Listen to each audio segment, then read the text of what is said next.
Today is a victory for immigrant families, but it is also a victory for every American who believes in fairness, equality, and the Constitution of the United States of America. Today's ruling offers reassurance that their children's rights remain protected.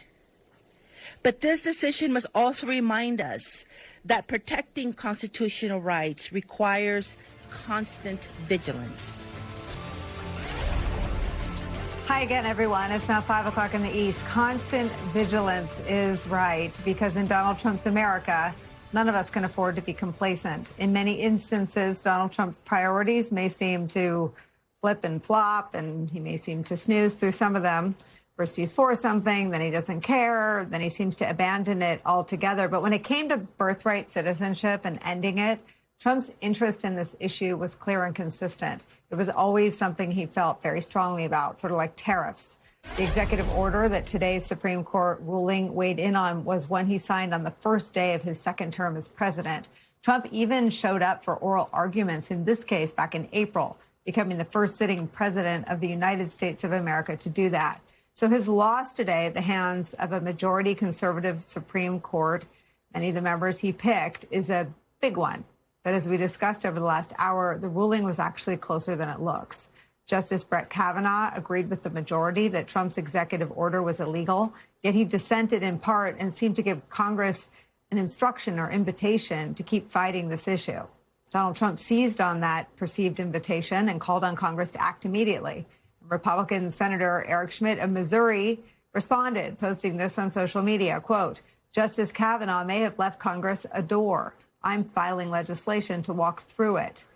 Senator Schmidt's Senate colleague, Democrat Alex Padilla, underscored the need to keep fighting in a powerful response. Quote, "The Constitution could not be clearer. If you are born in the United States, you are a citizen of the United States, period.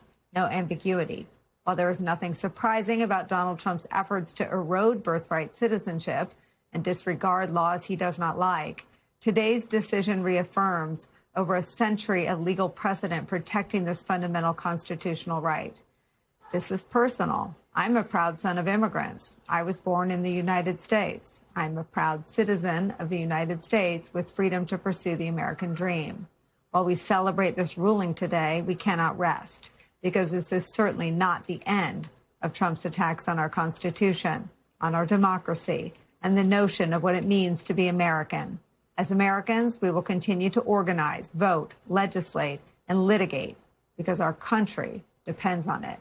Not giving up in the fight to protect our Constitution is where we begin the hour with Democratic Senator Alex Padilla of California. Also joining me for the hour, my friend, political analyst, host of the Bulwark podcast, Tim Miller's here. Senator, I start with you. Your reaction first to the decision. Hi, Nicole. Well, I'll tell you what, I've heard from a lot of folks from California to Washington and everywhere in between. What does it say that we were waiting with bated breath for the Supreme Court to uphold the Constitution, right? We were praying for this outcome, but preparing for some devastating news, because that's the times that we're living in, whether it's a Supreme Court that will act in ways that we can't understand, or Donald Trump and the next thing that will come out of his mouth. We know that the debate doesn't end here. We won a big case at the Supreme Court today, and that deserves to be celebrated, especially in light of the 4th of July coming up at the end of the week. But as so many of us are saying, we know the work's not over. Trump will continue to press this issue. He'll continue to attack, maybe revisit a different executive order, the push through Congress. And you've seen some of the Republican members of Congress already jumping at his command. So we will legislate however we can, litigate when we need to, but we'll continue to organize and mobilize to vote this November, because the political pushback is the ultimate accountability.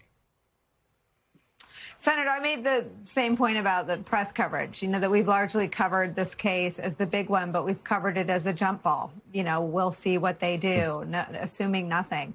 What does it say about our country that on the press end, we've covered this as it could go either way? People have, as you said, been waiting with bated breath to see whether something written down in the Constitution would survive the second Trump term. Right. And so we can have the policy discussion and debate. I think history is very, very clear. We can, of course, have the political discussion and debate because it will not end as long as Trump is in office. But let's not forget the personal, right? What it means for people. I've been sharing throughout the day of how this is personal for me, not just as a proud son of immigrants. My parents immigrated to the United States in the 1960s. I was born here, so I'm a citizen by birth, and I've been able to live the American dream, including but not limited to serving as a member of the United States Senate. But when my wife Angela and I are having conversations with our kids about issues, and they ask us, well, what if the Supreme Court, found differently? What does it mean, not just for my parents? What does that not just mean for my wife and I? What does that mean for our own children? Because if we lose our citizenship, as no doubt Donald Trump would like to see happen, what does that mean for our kids? Do we get to stay? Do we have to self-deport? And that just happened to be our family, but I assure you, millions of families across the country were having those same very difficult conversations and experiencing that same sort of anxiety and uncertainty. And so thank God the Supreme Court got it right this time. The case started making its way toward the court. I mean, he signed this executive order on the first day of his term. It feels like 11 years ago, but it was about 18 months ago. Immigration is actually more popular now than it was when he was elected a second time. You were manhandled, I think that's the most diplomatic way to put it, by Kristi Noem's security entourage. We had a lot of eyes on the ground in Minneapolis. But the excesses of ICE are ongoing, and I wonder what your thoughts are on the current immigration regime of the Trump White House. Yeah, and so look, I'll tell you this, Nicole, the cruelty continues. The cruelty is just less visible than it was a year ago or even 6 months ago. The detention and arrests of nonviolent criminals, right? Because for as much as talk there is about the worst of the worst and the dangerous violent criminals, the majority of people being detained, even deported without due process, are not that. But what hasn't been seen, not on cable news every night and not on social media feeds, is the conditions in detention facilities. So horrible. Lack of access to clean water, food that's rotten or has maggots in it, lack of medical attention, even for folks in critical conditions. The cruelty is the point for this administration, and the cruelty trying to drive people to just waive their rights and self-deport. I think that's why public opinion has shifted, because it was one thing to say, well, let's secure the border, but the cruelty we've seen in communities across the country is not what people signed up for. Not only is it unpopular, they know it's not good. It's not good policy, and it's not good for the economy. When people are afraid to go to work, when people are afraid to go shopping, when you're deporting people who work in the fields, of course the price of food is going to go up. When you're deporting construction workforce, of course the cost of housing is going to go up. So people have seen Trump for what he truly is now, and that's why the approval ratings have flipped. The approval rating for the court is also at an historic low. When you take the body of the language of the dissents from Justice Ketanji Brown Jackson to Justice Elena Kagan and Justice Sotomayor in the various decisions eliminating temporary protective status, Justice Ketanji Brown Jackson's concurrence today on birthright citizenship, her pointed sort of rebuttal to Thomas. What do you make of the state of polarization among the writings of the justices themselves?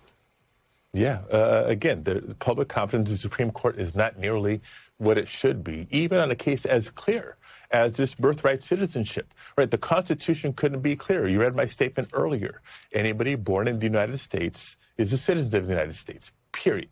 All right, it couldn't be any more clear than that. And even then, with that language in the Constitution, it was not a unanimous decision by the Supreme Court. Thankfully, it was a majority, but it wasn't unanimous. So, again, we have to continue not just to wonder, but to continue to be vigilant. The attacks from the Trump administration and from, MAGA Republicans are going to continue. So we'll have to continue to resist, have to continue to fight back and defend our values, defend our rights, and build on them for future generations.